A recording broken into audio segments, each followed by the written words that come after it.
and I'm with RenderPlus Systems. We're the makers of iRender Next, which is a rendering extension for SketchUp.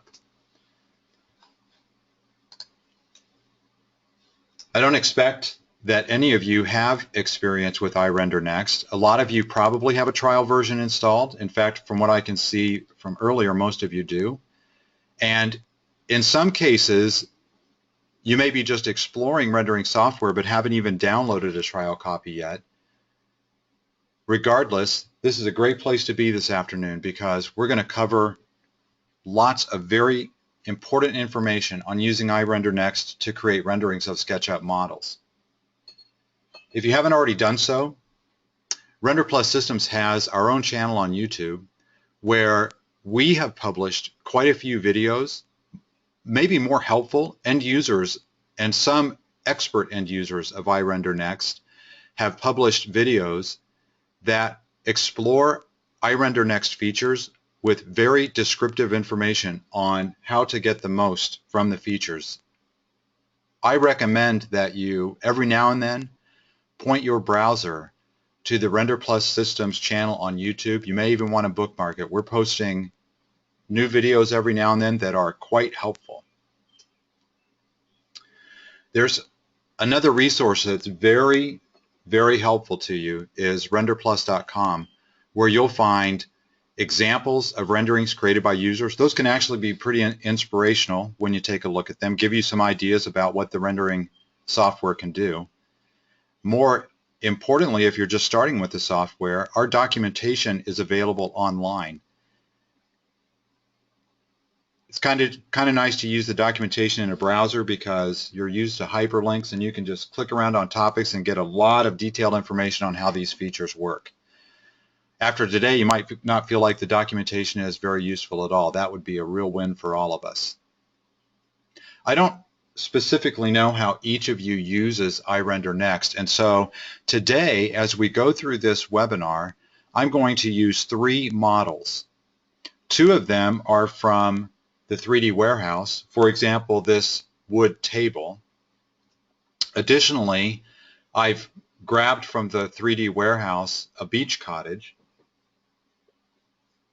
and the beach cottage and the table are 2 examples of loading a model from the 3D warehouse and without any alterations to the model whatsoever, just rendering it. So you'll see the results of that this afternoon. The third model that I'm going to use is a model that I created. It is very, very simple, but just a small one-room space that's going to help us go through quite a few very interesting features of iRender Next. Probably a model much simpler than the ones you create, but interesting just the same. I'm going to keep an eye on this questions board, so if you have questions at any time during this webinar, don't wait for me to invite questions. Please ask them as they occur to you. I'll pause and answer them. If I need to rewind through the webinar, I'm happy to do that. The most important thing is that if you have questions, I want to make sure that you get good answers, because by the end of the webinar, I'm hoping that you're going to load SketchUp, load iRender Next, and start generating some really nice renderings. I also have a tendency to speak pretty fast. If I'm going too fast, please type the words slow down in the question box. That'll let me know that I'm going too fast, and I'll do my best to slow down. Okay, thanks for joining us, everyone. I appreciate your being here. Let's get started. If you have a trial version of iRender Next, one of the things that will be required of you when you start SketchUp is you'll want to click Extensions and load iRender Next through this drop-down menu. Once the software is licensed, this is no longer necessary. The iRender Next interface will just open automatically. So this is kind of inconvenient, but absolutely required if you have a trial version. You'll notice when this drop-down menu appears on my screen, I actually have 3 rendering solutions from RenderPlus installed. There's Aerial Vision, there's iRender Next, and then there's the 3D Design Studio. All three of these applications are based on the same rendering engine. It's just different combinations of features that we offer. Now, typically when you load iRender Next, the interface will install adjacent to SketchUp. You can also, of course, peel it away, which I've done.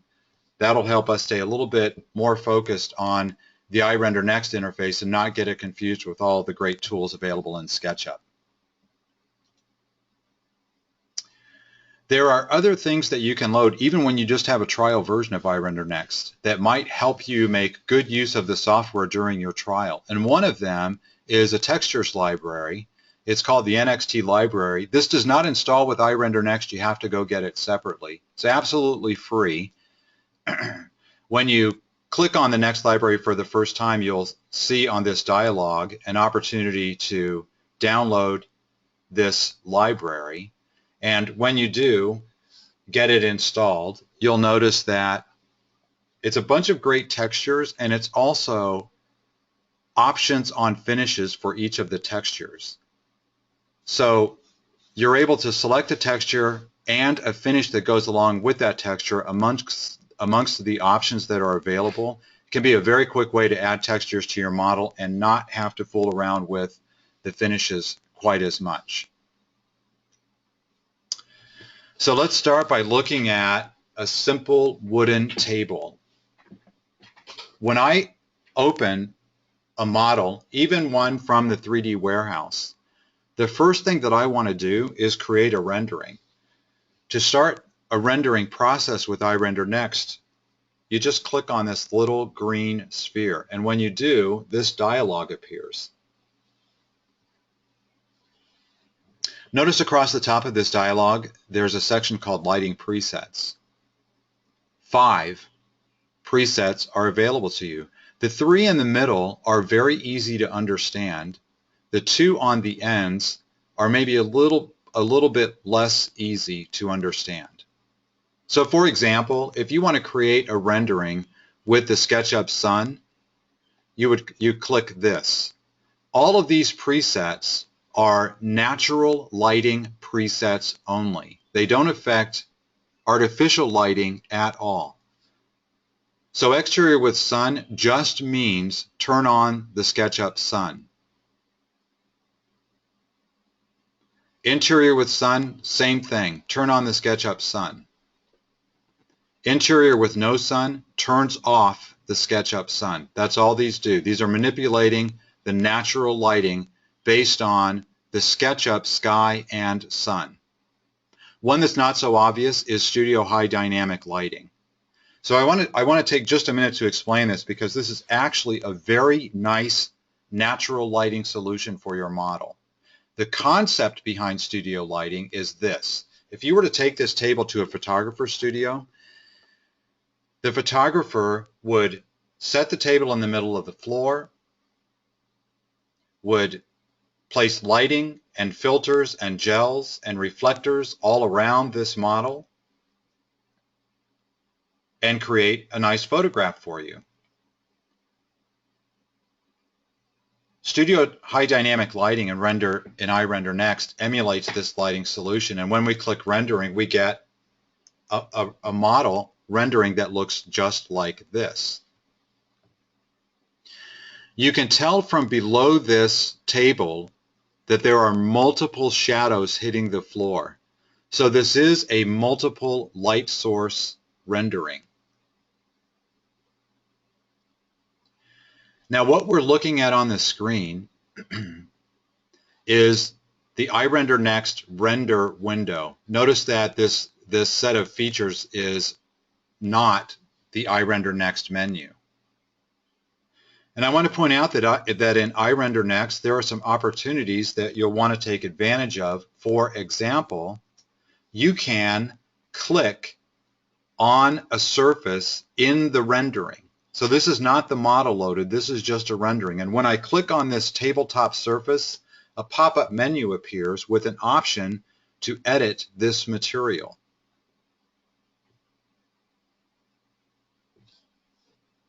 When I click it, this dialog appears. This is the iRender Next Edit Material dialog.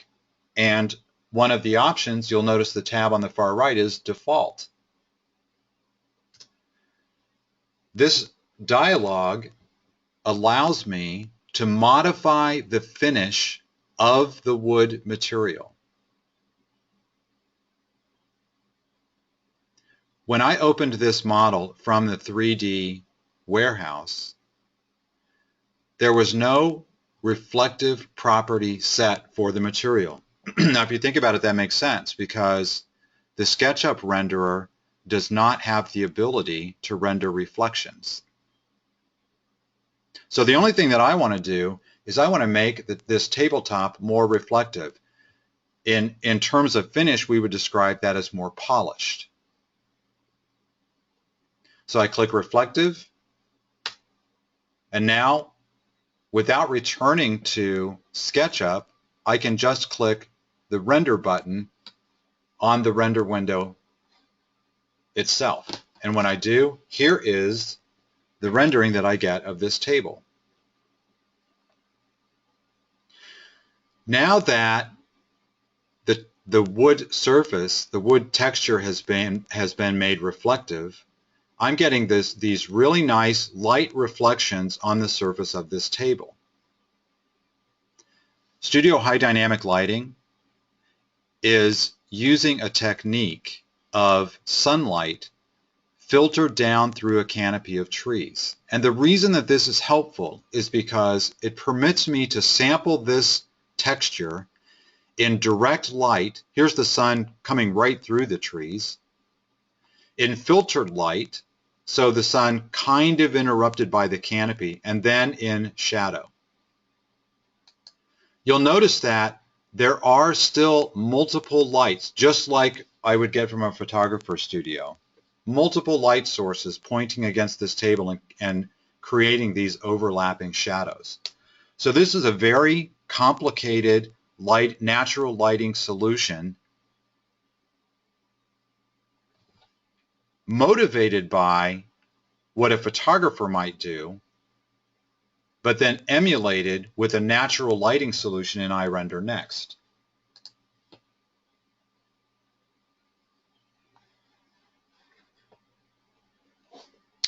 I think especially when you're fairly new with iRender Next, it might not occur to you that this blue button could be at all helpful. So I thought I would take a minute to describe what this blue button is all about and encourage you to use it. When I click it, this dialog comes up.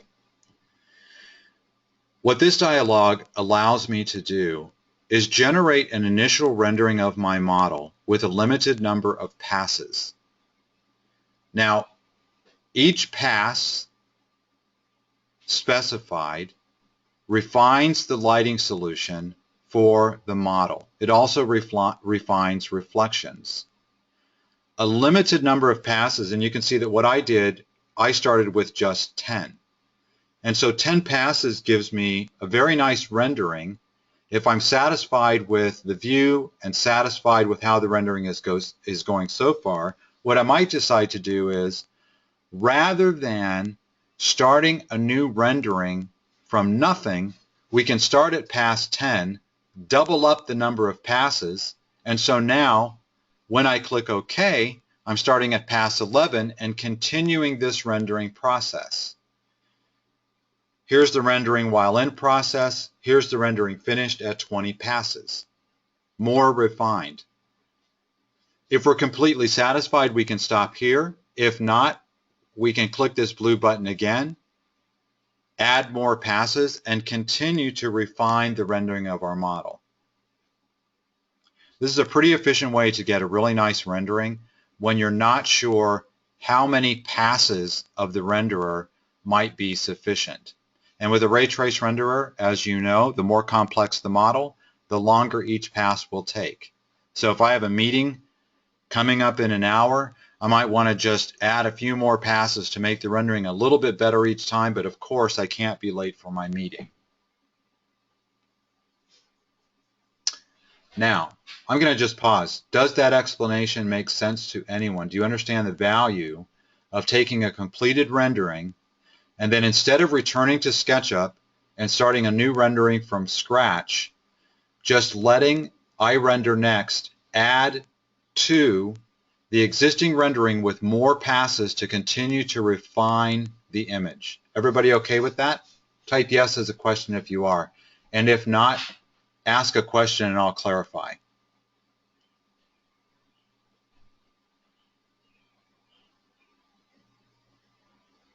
Okay, excellent. We get asked a lot about the ability to use iRender Next and create renderings that are maybe oh, here we go. Yes, but if you do not like the results, how do you go back? If you don't like the results, you can close this window.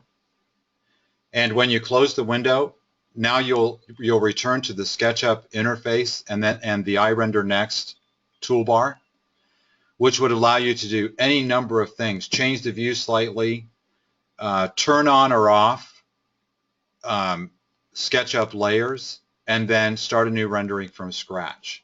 In that case, starting a new rendering from scratch means it's going to start at pass 0 and increment from there. Keep in mind that ray trace rendering is view dependent, so if you change the view, you do have to start a new rendering from scratch. The reason that this works to add to the rendering or even start a new rendering from our rendering window is because the view is not changing.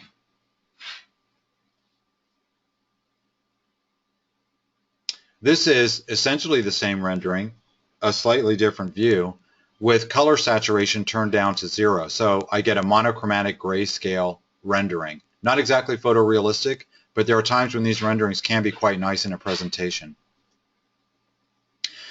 This is a rendering option available in iRender Next called a clay rendering. All of the surfaces in the model, the textures are suppressed, and the model is rendered as though it were created out of white clay. Kind of nice for architects if they just want to focus on a rendering of the mass model. Okay, here's another question. Can you save at pass 10, then make edits to, you know what, this is a great question. The answer is yes. You can save at pass 10 by clicking on the little floppy disk here. Save the image in any format that you want, JPEG, PNG, nXt image, any format that's available. Once you've saved the image, the next thing you might do is come right back here, click this blue button, and then let the renderer pick up on pass 11 and render up to 20 or however many passes you want. That's a really great question. Does that answer it for you? Okay, I also want to mention, and this might be helpful, that while the rendering is being processed, the default is that on every 5 successful passes, an image does get saved. So if your power were to go out and you had just run, imagine this, you run 1,000 passes on your model, it's on pass 1003 and the power goes out. All is not lost because at every 5th pass, the software was saving an image for you automatically. The default is that it'll save a JPEG image.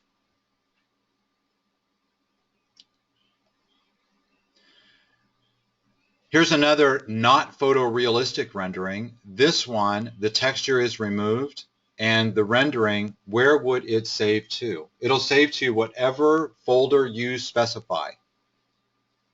So when you click this the first time, you specify a folder where you want these images saved, and in future, that's the default folder.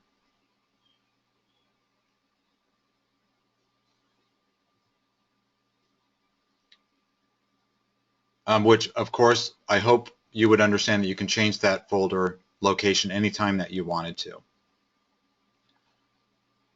So same rendering. This is just rendered in the color that was used to make these surfaces in SketchUp.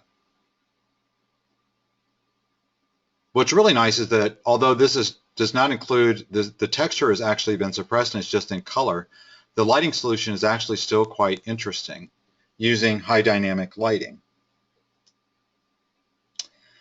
I had to show you this because for some of you I think this might be interesting. I mentioned that we have 3 products. Aerial Vision, that's the least feature-rich application that we offer, although it does use exactly the same rendering engine.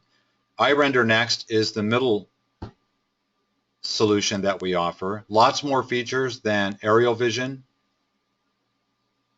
And then the third software that we offer is called 3D Design Studio. 3D Design Studio is iRender Next with even more features, and one of the features is the ability to render as though the model were just colored with crayons.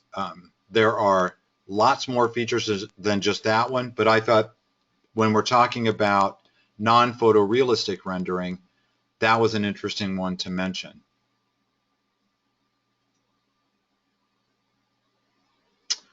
So here's my presentation image of my table. Loaded from the 3D warehouse, added a reflection property so that I could make the tabletop more polished, and then rendered with Studio High Dynamic Lighting.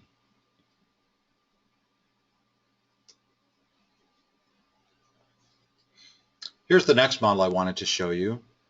This is a beach cottage model.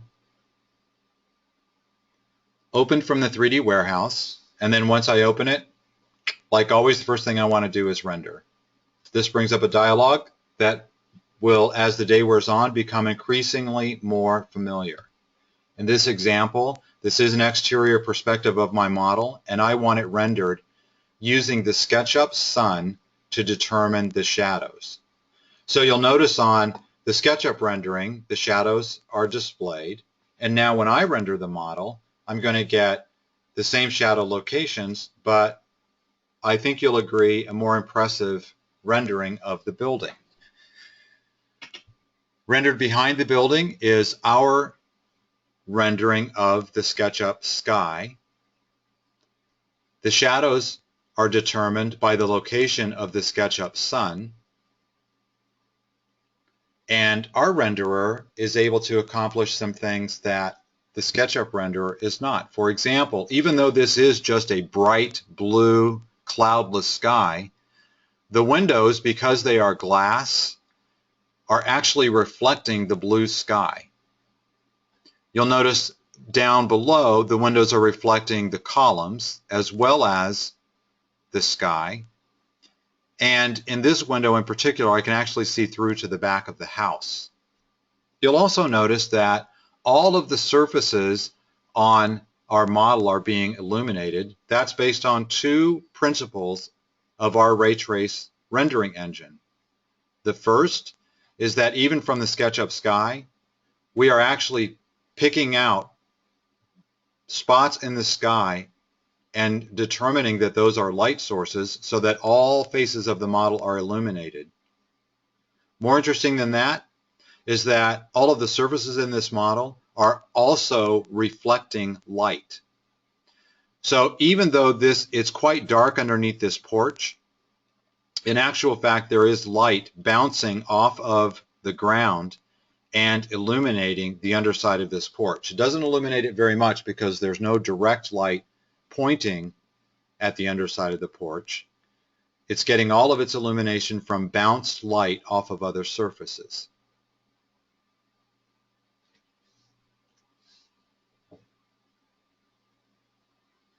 Again, we're looking at this model in the iRender Next render window.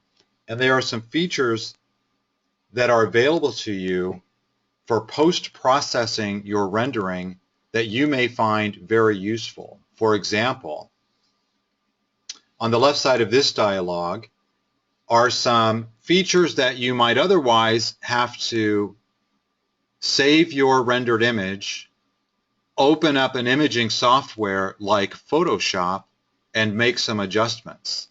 Instead of requiring you to do that, we thought it would be really helpful if we would just include some of those features in iRender Next. So again, we're not returning to SketchUp. We're going to sit right here at our render window, and we're going to make some changes. And one of the changes I'm going to make, for example, is I'm just going to increase the brightness of this rendering. So I increase it by 10 points. There's no re-rendering going on. Just like in Photoshop, the brightness of the image increases immediately. When I do that, now I can see through the glass. It's still reflecting, but I can actually see through the glass into the room a little bit better. And in fact, I can see the line where the ceiling turns into a wall. Now, depending on how bright your monitor display is, you may or may not be able to see that all that well. What's interesting is that when I increase the brightness of the image, I feel like I lost a little bit of detail on this siding. The remedy for that is to use the sharpen filter. When I click sharpen, watch this area and you'll see that the detail returns. So now I have the nice crisp lines between this siding again, and I have an improved bright daytime image of my rendering. This clipboard provides access to a full range of render settings. Now, among them are the presets, but you'll notice along the left all of these very focused options for rendering. I brought this up because what I want to do is I want to introduce you to the use of a high dynamic range image to show you what that can do for your rendering. This is going to use a high dynamic range image as a natural lighting source for your model, and then at the same time is going to use this image as a background for the rendering. So now instead of the SketchUp background, I have this nice image with clouds. The window reflections are improved because there are really nice reflections of clouds in these windows.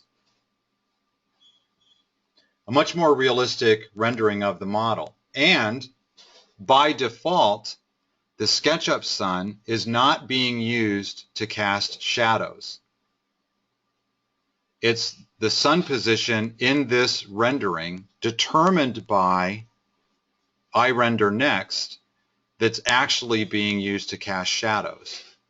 And multiple shadows are being cast. The shadows are quite a bit softer, and in some cases maybe a little bit more realistic than the SketchUp sun would present.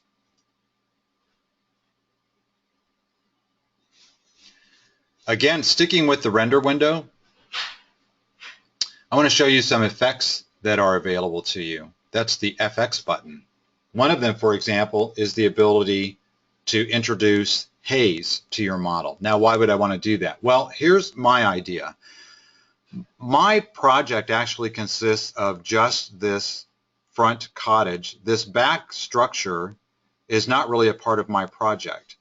And so what I want to do is I want to use haze to push that model back, to suppress it a little bit and emphasize my project. There are two ways that the start of the haze can be identified. One is you can click this little less than sign and then just point somewhere on the model. Alternatively, you can just type in a distance. Pointing on the model is a whole lot easier. I would recommend that. And then once you set the location, this is the distance from where you're standing to the beginning of the haze. Then you strengthen the haze. And again, just like brightening the image, this is added instantly. There's no rendering going on at all.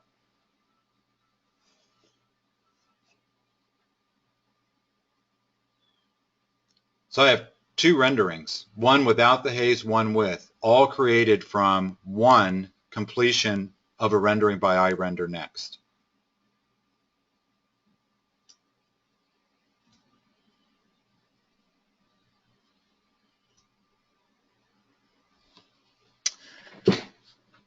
I thought it might be helpful to, while we're here, show you some other interesting features of iRender Next. For example, if you have at this point introduced any artificial lighting into your model.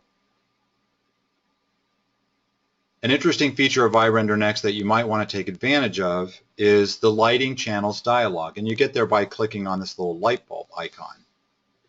iRender Next has 8 channels that are specifically dedicated to various lighting in your model. You'll notice that channel 0 is the sun. Channel 0 is always the sun. It's reserved for the sun, and it is exclusively the sun. Channel number 1 is the sky, and then channels 2, 3, and 4 are artificial lights that I've added to this model. And when I added these lights to the model, I assigned groups of these lights to specific light channels, and I named them so that I could recall them easier later. So the word garden is what I typed in. It's actually these 3 little garden lights over here on the side of the building. Similarly, the porch light, I named this channel number 3. I named it porch. And then I have some recessed lighting that I added underneath this overhang. Now you'll notice that the sun is on. That's what the check mark indicates. And sure enough, the SketchUp sun is being used. Also, the sky is on. That's my HDRI sky. So I have the sun being used to cast shadows and illuminate the model. Additionally, I have an HDRI sky as a background and being used to illuminate the model. And now what I want to do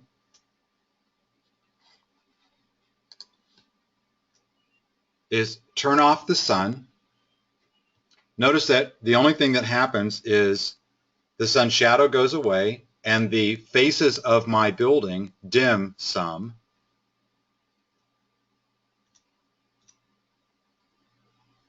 So there's the sun on, here's the sun off. The sky is currently set at a brightness value of 8.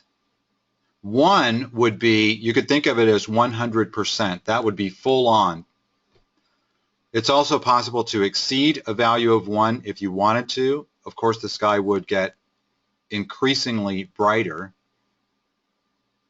My intention is this. I want to create an evening rendering of my model.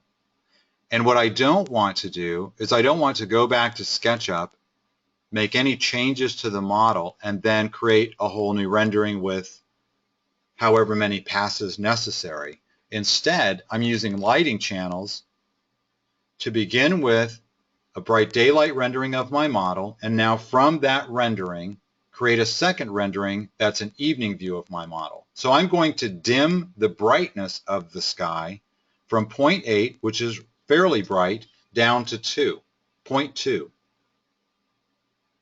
Still bright enough to see the building, but dimmer, so more of an evening look. Now, all that we need to do is flip on the garden lights, the porch light, and the recessed lighting. And here we are.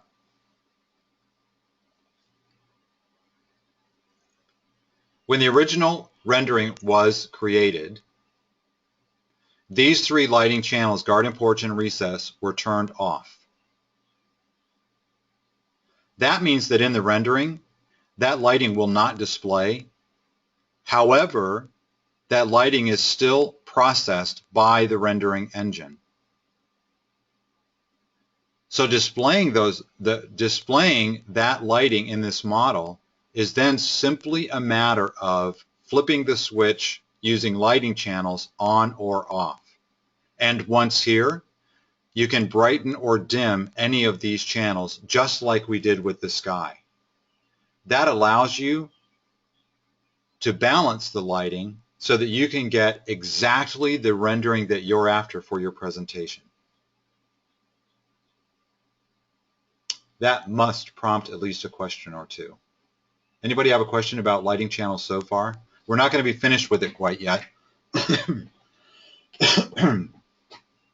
But if there's anything about lighting channels that's unclear or confusing, great time to ask. Stage lighting units. Now that's an interesting question. Can you give me a little more to go on?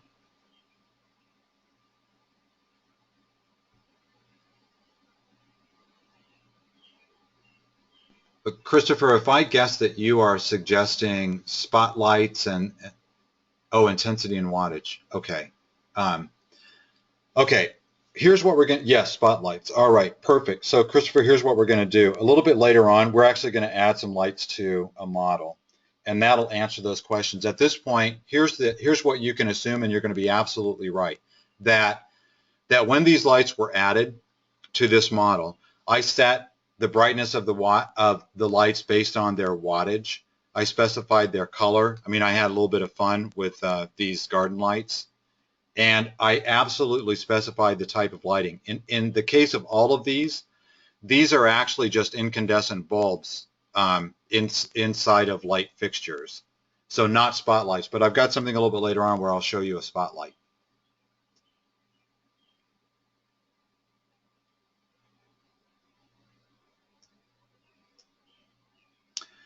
This is a different HDRI background. And by the way, both of them that I've shown you, the last one and now this one, are provided with iRender Next. This one is called Sunset. The first thing I hope you'll notice is obviously the background is different, but more importantly, because this is a sunset image, the exterior of the building has warmed considerably because the sun is more red when it's down near the horizon.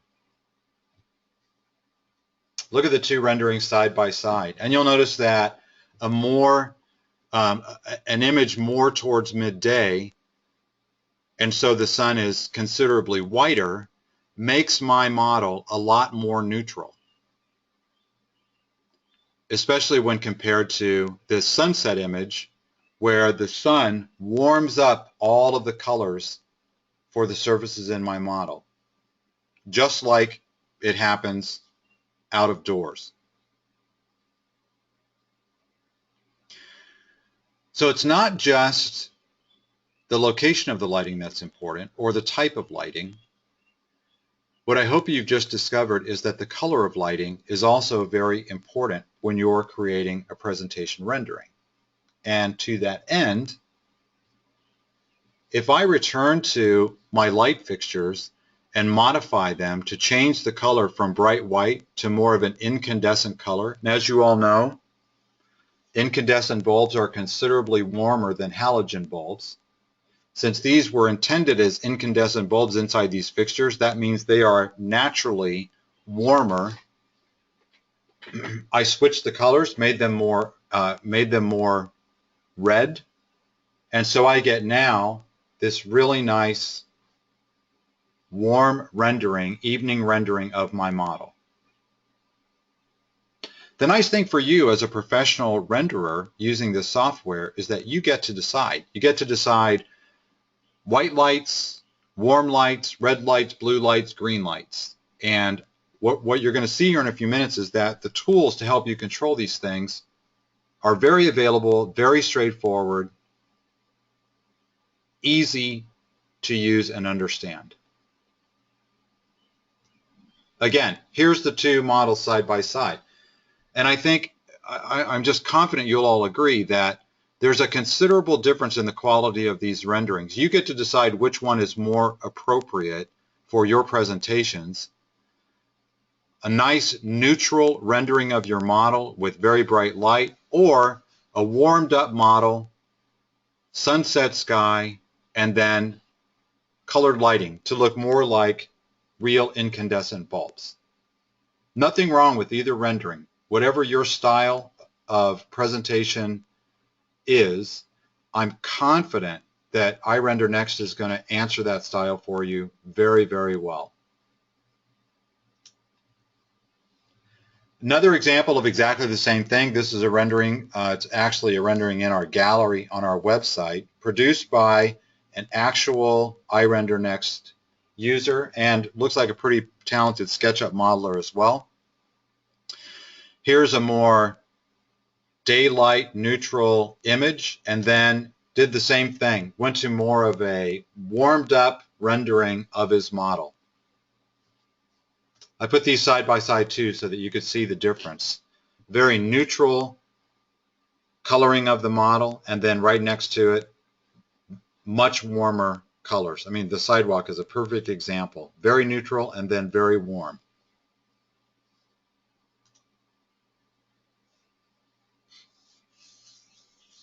Here's the last model. Very simple little one-room space. Lots of textures going on. I want to introduce you to a couple of additional features of iRender next. We're going to talk a little bit about reflections and introduce you to lighting. The tabletop is rendered as thick glass, and so naturally it has a very nice ability to reflect things in the room. And then additionally, because it's thick, notice that not all of the light passes through to the floor. It gets mixed up a little bit, the lighting does, as it passes through that glass tabletop. All of the surfaces in this model are reflective. Most of the surfaces, these painted surfaces for example, are just reflecting light. So light off of this wall is actually contributing to the brightness of this wall, of the floor, and of the ceiling. And that's true of every surface in this rendering. All of them, from all of them, light is being bounced and is contributing to the brightness of other surfaces. Some of the surfaces also have a slightly different finish applied. So for example, on this floor, I wanted the floor to be a little bit more reflective, not as much as this tabletop, so not really approaching mirror-like, but by the same token, I wanted it to reflect some highlighting from the light fixtures. This is actually from this desk lamp. And then also it's showing a little bit of reflection from this chair. Instead of a really glossy floor, what I was going for was more of a satin urethane finish on this floor, something a little bit more durable, not quite as shiny.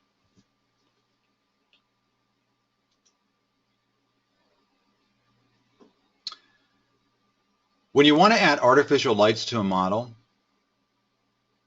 click this little chandelier, and when you do, this dialog appears. This is called the Render Ready Components dialog. For the most part, these are a variety of light fixtures that when you select them, you're able to specify the specific attributes of the fixture. In addition to lighting, this dialog also includes some really nice mirrors, some in frame, some not. It's just handy to go grab them and use them, unless of course you just want to make your own mirror, which is not difficult at all either. But Christopher, you'll notice that on this dialog there are beam lights, there are spotlights, any variety of lights that you'll need for your model. And most importantly, here are the things that once you've selected a light fixture need to be set. The size, of course, is important, but more importantly, how bright is the light? So in this case, I'm going to place this round light fixture. It's going to be a 75-watt bulb. I'm going to use the default color of white. And then I actually did place it on a lighting channel, but I probably didn't catch that on this dialog. And we're actually going to place two of them. Oh, you know what? Sorry. I actually did this because this can be confusing. You'll remember when we looked at the lighting channels dialog, you saw that light channel 0 is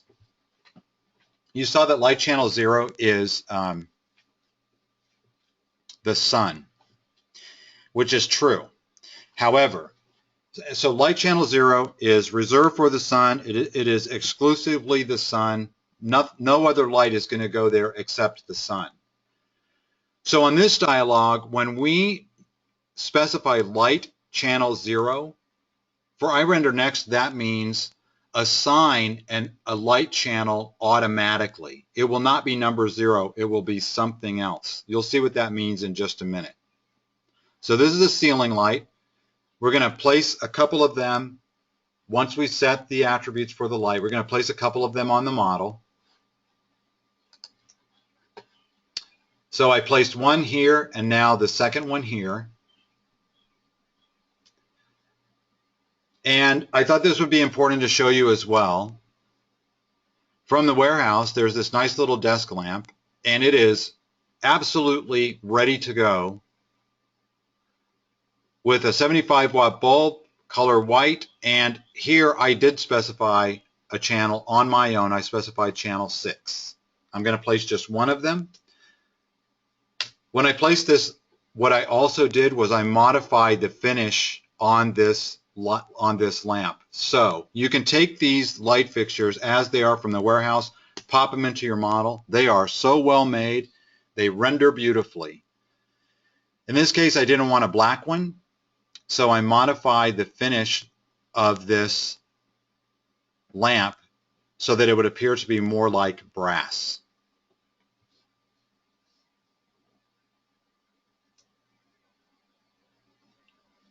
Any surface in your SketchUp model can behave as a light.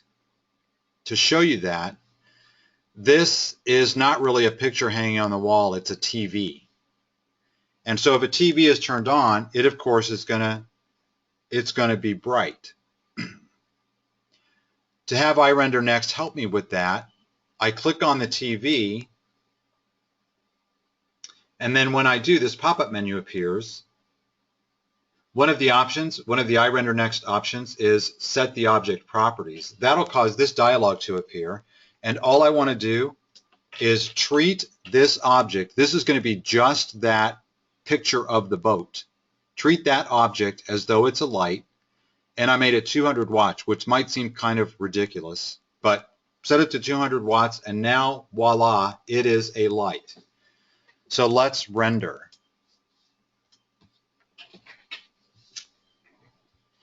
So now in the rendering, I have the two ceiling lamps.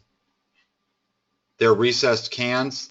The desk lamp, notice that I personally think it's more interesting when it looks shiny and brassy than it is black. That's just a personal preference.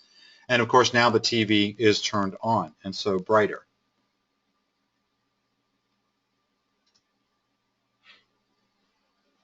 Here's something that may surprise you. I thought that just as a kind of a painted column, this was kind of interesting, but then it occurred to me that I wonder what it would look like if it were maybe wrapped in a shiny metal. So I'm going to click on it. You've already seen this dialog. This is the edit material dialog. We used it before on the tabletop. And this time what I want to do is I want to set this column wrap to metal.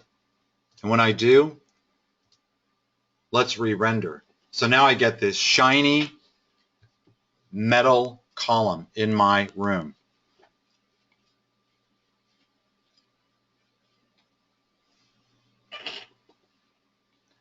All I did to make this happen, I'm going to back up. There are lots of these attributes that you can really dial into if you want. But here's all that was required. Click on the column. Once you've clicked on the column, here's the edit material dialog. Click on default, click metal, click OK. You are done. Re-render the image, and we have a shiny, reflective metal column. That's it.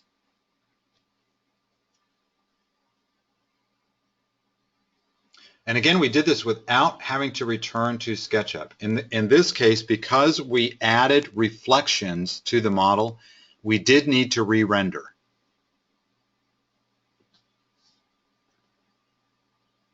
You know, I thought this would be interesting. I went to all the light fixtures and I changed them to my interpretation of the color of an incandescent bulb. And again, what you'll notice is the effect is that it just warmed up the space. So here it is kind of cool and neutral. Here it is warmed up with incandescent lighting. Again, depending on your rendering style, you'll prefer one of these renderings over the other. My point is that when you pay a lot of attention to not only the type of light and the brightness of the light, but also really dial into the color of the light, which is not difficult, you're just specifying a color, you can really change the tone of the rendering considerably by doing something that is relatively simple. In this case, change the color of the light. Now this will be fun because again, just in the rendering window, if I look at two things from this tone dialog, the brightness of the rendering and then the saturation. I'm going to lower the brightness and lower the saturation, so I've dimmed the image. Now I dimmed the saturation, and here's why. When you walk into a room that is dimly lit, the less light illuminating means the less color reflected back to your eyes. And so objects will appear less saturated with color than they do in a brightly lit room. And I hope I'm not insulting anyone, because of course we absolutely know this, but sometimes it's not a bad idea to be reminded of it. So when the next time you walk into your living room in the evening and there's not very much light, remind yourself again that less light means less saturation of color reflected back to your eyes. I'm picky about these kind of things because I think it makes the rendering look much more realistic. I'm sure Sarah agrees with me, even if no one else does. What do you think, Sarah? Let's go to the lighting channels dialog. And now what you'll see is that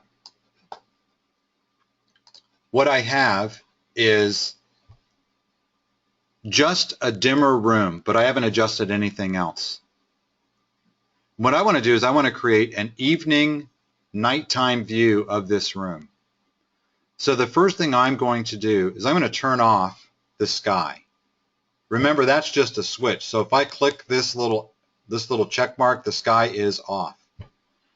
This is one of the coolest things about ray trace rendering, and one of the most beneficial features that comes along with iRender Next with the lighting channels dialog. Notice that when the sky gets turned off, look what happens to my window. It all of a sudden becomes more mirror-like simply because it's darker outside than inside this room. So that's what glass does with iRender Next. Next, I brighten the TV.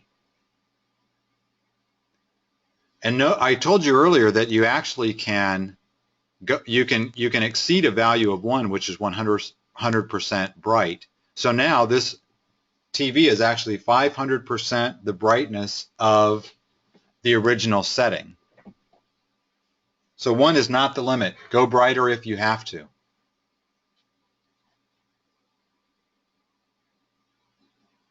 Next,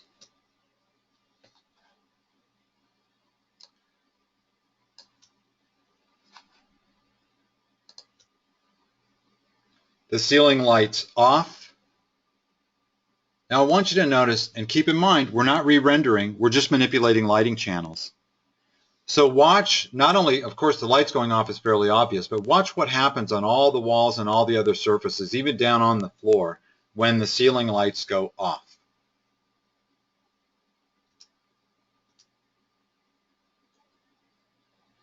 Watch the carpet dim. No new rendering required at all. The lighting channels dialog is removing all of the light from the rendering that was added by the ceiling lights. If you haven't caught on already, I love this feature of iRender Next, because when I've created a rendering with hundreds upon hundreds of passes, some of those renderings can take hours and depending on the model, might even take overnight or a day to create. Ray trace rendering is very complex. So the ability to start with a really nice finished rendering that I'm happy with, and then manipulate lighting channels to get extra renderings for my presentation is quite a nice bonus of iRender Next.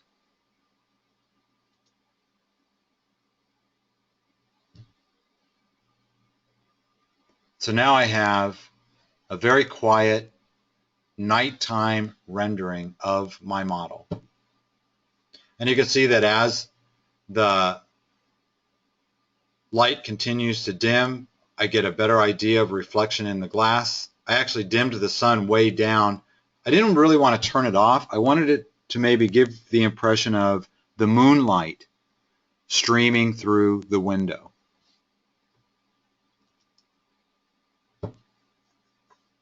Here's the same solution, just brightened a little bit because I know that what I had was probably a little dark for your computer screens. Notice that when I brightened up that TV screen, look how you can see the added illumination on the ceiling that's kind of blue from the TV screen. Can you change colors of light channels? That, Christopher, is a great question. And the answer is no. You actually have to change the colors of the fixtures themselves. And then when you change the colors of the fixtures, it is necessary to create a new rendering.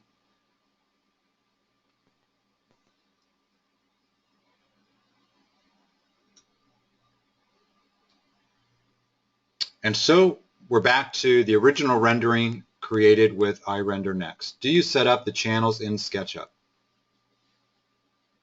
No. Light channels is not a SketchUp feature, it's an iRender Next feature. And so you will, as you are adding light fixtures with iRender Next, you can specify the channels.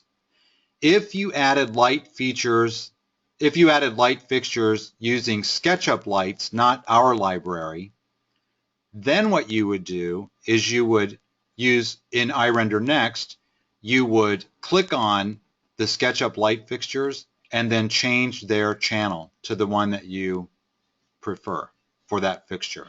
So it would be a really quick edit in iRender Next to set light fixtures to a specific channel.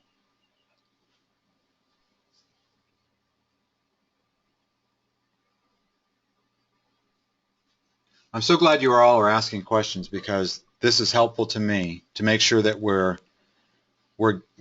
providing some information that you're going to find useful, because I know you guys have renderings to get started on once we finish. You know what, I thought what I would do is I actually grabbed some images from the iRender Next gallery. It may be that you're familiar with these, but perhaps you haven't had a whole lot of time to spend exploring our website, so I thought I would show you a couple of these. These are created by pretty skilled SketchUp modelers, I must say, and reasonably skilled iRender Next users. A lot of times, iRender Next is used when the goal is a rendering that is approaching photorealism. And this rendering certainly is. This is a very nice application of textures. The illumination in this model is primarily natural light streaming through the window, although I do notice that the desk light is on. It's just that the brightness of the light streaming through the window is such that the desk lamp doesn't appear to have much effect. This is a really, really nice rendering, although it's fairly simple.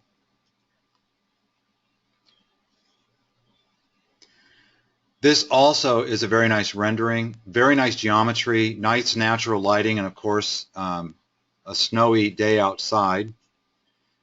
Notice that there's very good highlighting going on this granite countertop.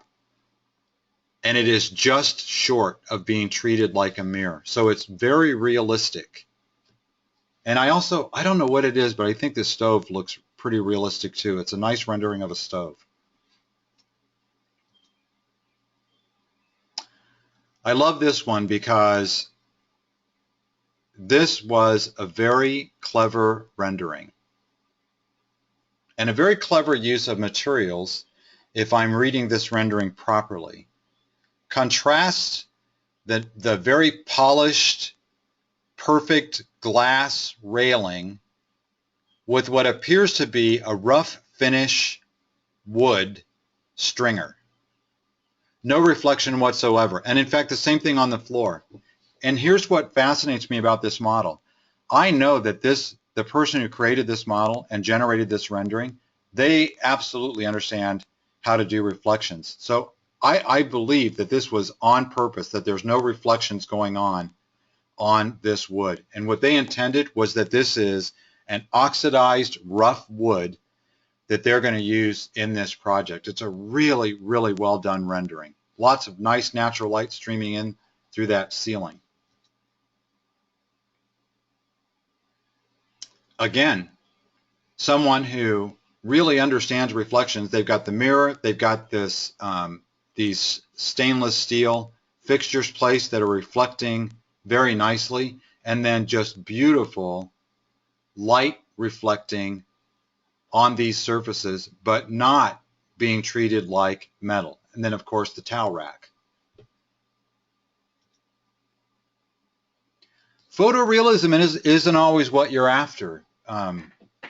But iRender Next, even when you're not trying to get a photorealistic image, can be a very useful rendering tool. What was important in this rendering was color. And what iRender Next added to make this a nice rendering is the rendering of artificial lighting to cast very nice shadows on this rendering. These shadows give this rendering a lot of depth. It would otherwise be a pretty flat rendering. But definitely not trying to be a photograph of a real space. I really like this rendering. And I have another one just like it. It shows you what a fan I am of this artist. This one I think is even better because to me the lighting is quite a lot better.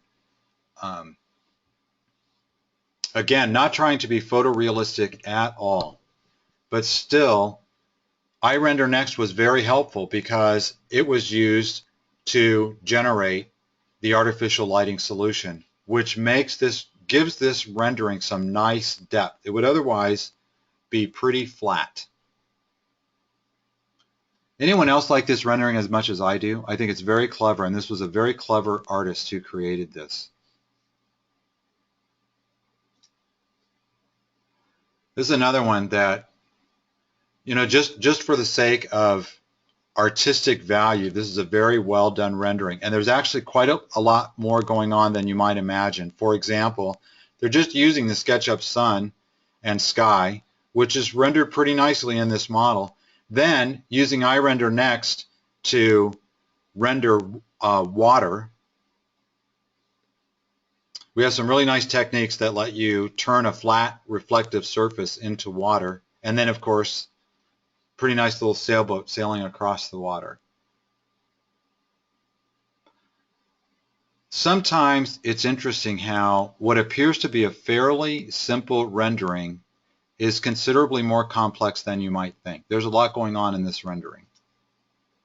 This is another one. This is a SketchUp user who is also an iRender Next user. This person doesn't do architecture. This person creates renderings that are more art. And the reason for the creation of this rendering was this person learned how to create droplets of water and to sort of prove what he had learned made this beautiful rendering with iRender Next. Look in our gallery. He's done quite a few that are actually quite spectacular. And it might give you some really good ideas of what this renderer is capable of. This rendering, I think, is quite nice because, we aren't always as diligent about assigning textures to surfaces as we ought to be. This is a pretty big model. There's not a surface in this model that does not have a texture applied. And here's another one. Same thing. Every surface in this model has been deliberately assigned a texture. Sometimes we rely on color and don't realize that even a painted wall, to some extent, has a texture. So consider that, even when you're just intending to illustrate a surface in your rendering as a painted surface.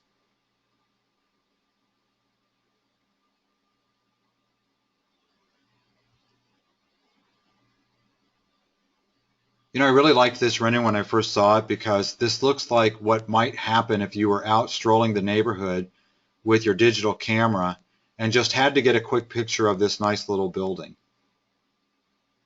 Because if you were just creating the perfect rendering, I'm not sure this is the view that you would have picked. That's one of the things that, as far as a presentation image, in my view, makes this a very realistic rendering of a project. This unlikely perspective view.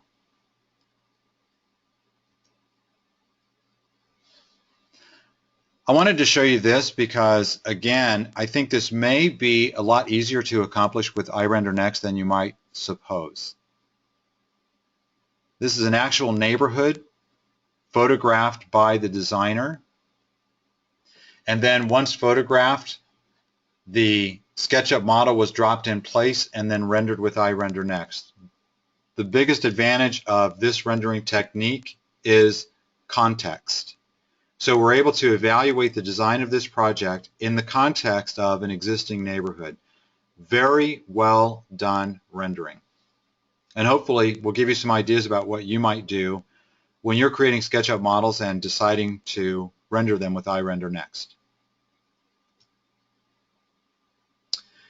This is another one that I thought was actually quite nice. The laying this SketchUp building on a site and then rendering it with iRender Next. It's, at first glance, it's actually, you almost have to convince yourself that this just isn't a photograph of a house. And as it turns out, it isn't. It's an iRender Next rendering.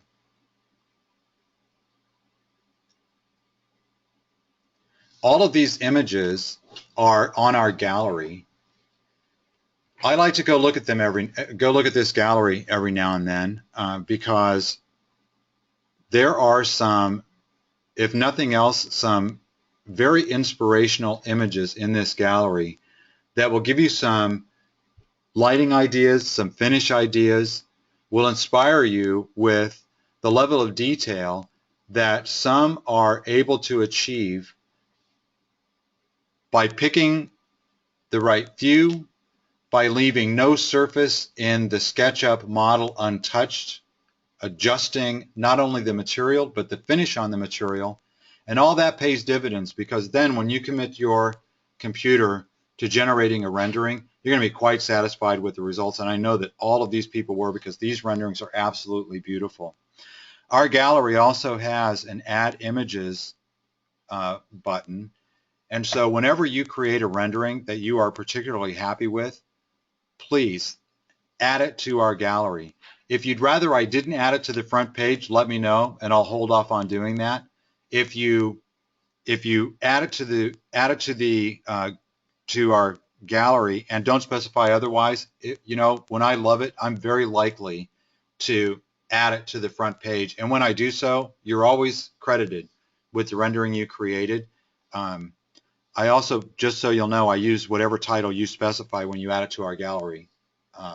So if you, I've had a couple where words were spelled wrong, and since I don't change them, I just let them go up here without correcting the spelling, so be careful about that. That's going to wrap it up for this iRender Next introduction. I hope that this was informative. I hope it was helpful. We have more webinars coming up. All of them are live. All of them are free.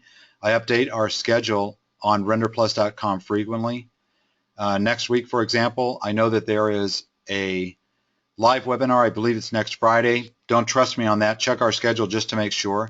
That webinar is going to be focused on reflections in iRender Next. Again, a topic that might seem really complex, but when you see how we interface reflections with the software, I think you'll agree there's nothing to stop you from adding reflective surfaces or reflective finishes to your SketchUp models and then being very, very deliberate about how those reflections are going to be managed in the completed rendering. If there are no more questions, I've kept you here long enough. Thanks very much for attending this webinar. I have recorded it. I will have the recording published on YouTube later on this afternoon. I'll send you an email to let you know it's available.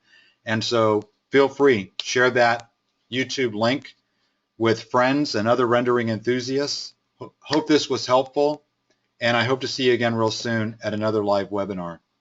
Thanks very much, everybody.